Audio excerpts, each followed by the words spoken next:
Don't expect to see X-Men anytime soon, because Kevin Feige said, well, we still gotta figure that stuff out. Bad Boys 3 might have some traction and could find a production date a lot sooner than we were thinking. And Black Panther, with all of its glory, is bringing in the hype. All this on your weekly news roundup.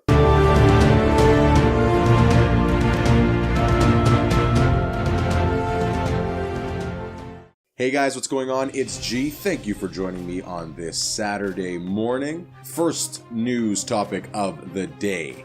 Ant-Man and the Wasp. We got a trailer finally, and it's got some pretty cool images in there. We see Wasp being all badass with their blasters, and Ant-Man feeling a little bit hurt because he didn't get that. Well, obviously, it's the daughter of Hank Pym. He is going to suit her up way better than him. But it was a really fun trailer. It showed us a lot of really cool things, especially Wasp kicking ass. But the other thing too, we got a look at our villain. So the villain's name is Ghost. Ghost was an Iron Man villain, and which then turned into some anti-hero type of thing. Who is Ghost? What does he do?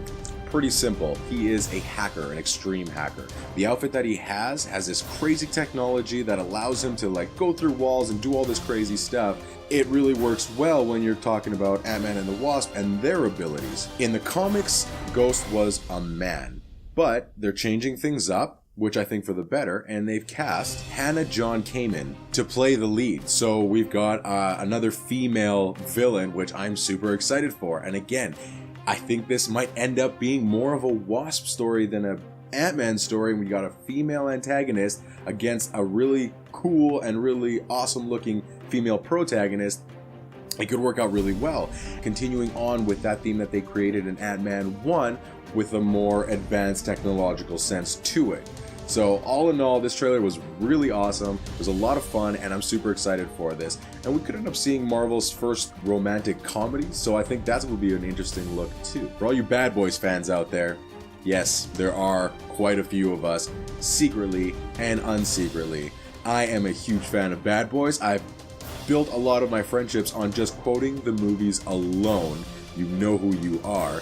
And Bad Boys 3, which has been in development hell for a bit, finally is starting to see some light. They actually tapped two relatively unknown directors, to take this project on. Bilal Fallah and Adil El Arbi. Now, I probably butchered those names, I'm really sorry, but these are the two guys that they've picked to carry this forward. In fact, production could even start this August, which is a lot better news than we've gotten in the past, 2 years at least.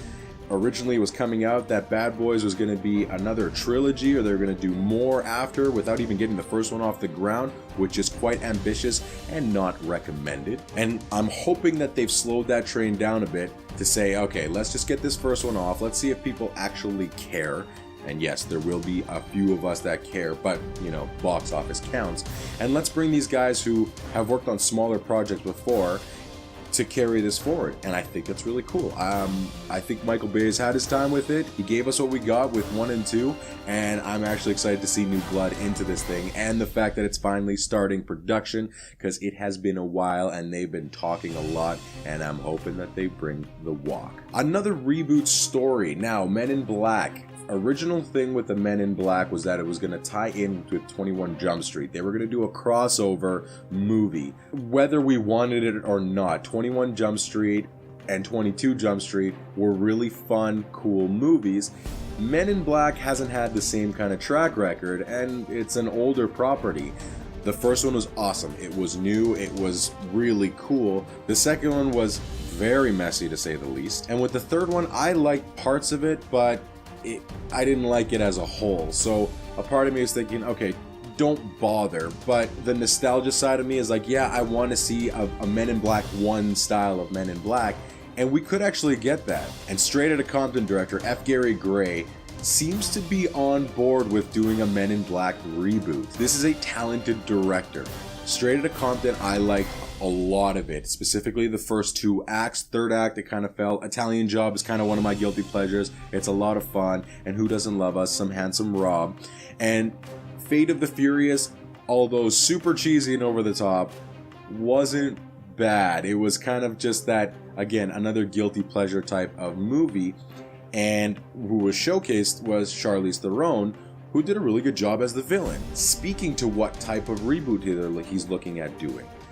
He kind of wants to do a Women in Black instead of the traditional Men in Black, which would be awesome because we haven't seen a Woman in Black since this chick. You guys probably don't remember her, the creepy coroner. So it'll be interesting to do that take, and F. Gary Gray has shown that he can do really good characters. At least if this is going to get rebooted and has to get rebooted, they have somebody there that could bring some new life and bring some fun into the franchise and maybe reboot it the proper way. We've talked about the Disney and Fox acquisition. It's a go, it's ready, and everyone's kind of wondering, when are we going to start seeing X-Men in Marvel movies? Well, you're going to have to wait for a little bit here.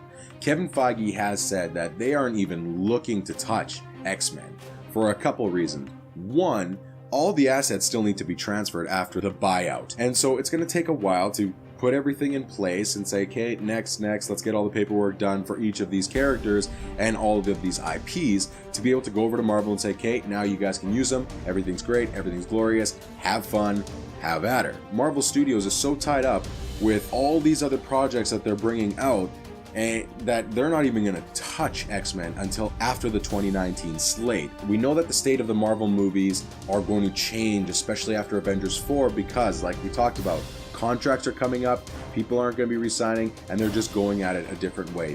Like I've mentioned before, the Marvel movies that we know now with the characters that we've grown to love are not going to be around going forward. We might have the occasional cameo, but that's about it. We are going to be getting a brand new style of Marvel movies.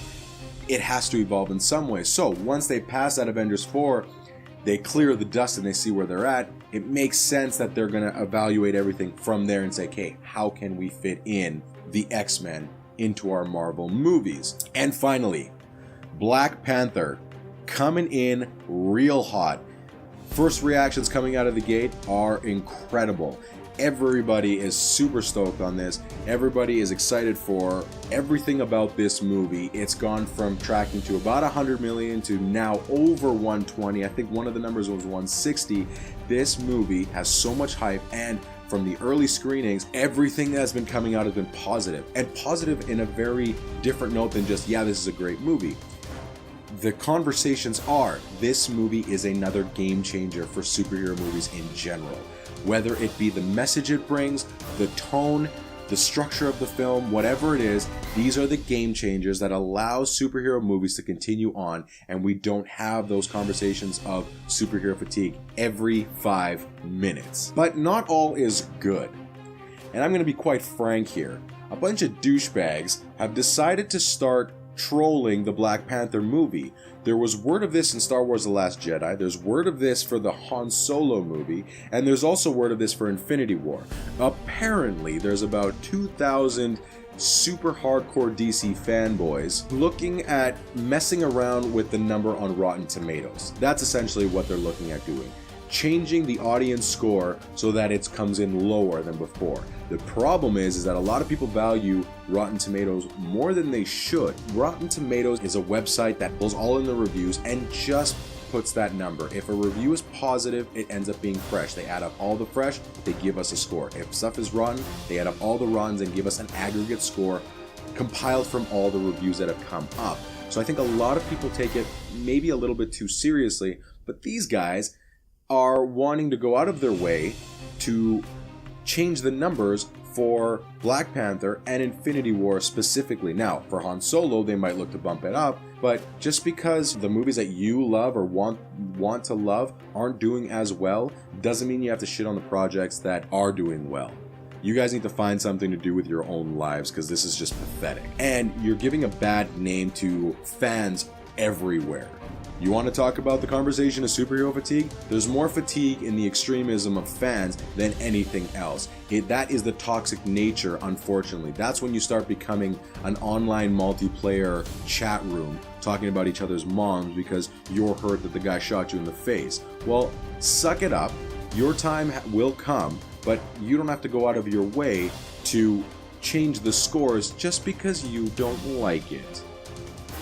I really hope this doesn't affect the box office too much. I don't see it because all signs are pointing to this being a really, really great movie that everyone's gonna love. Another game changer for Marvel. And I can only hope that these guys find something better to do with their time as opposed to changing scores on Rotten Tomatoes. And for those of you who do watch Rotten Tomatoes, remember, it's just an aggregate website. It does not dictate or should not dictate the way the box office moves. If you're interested about a movie, go check it out. And this is one movie I'm going to be seeing opening night, and I'm really hoping a lot of you are going to be seeing opening night as well. Guys, that's your weekly news roundup on the F Word. Thank you so much for joining me. Make sure that you're tuning in every week for more. We got our live show every second week, and I am here with you the weeks in between. You can find me on Twitter at the FWordsG. You can email us at the fwordpodcast@gmail.com. Make sure you're following Entertain Facts, like I said, to get in on live show. We'd love to hear from more of you. We're creeping up more closer to those 300 people that are joining us every second week. And make sure you leave your comments below on the topics of the day. I'm G, and I'm out.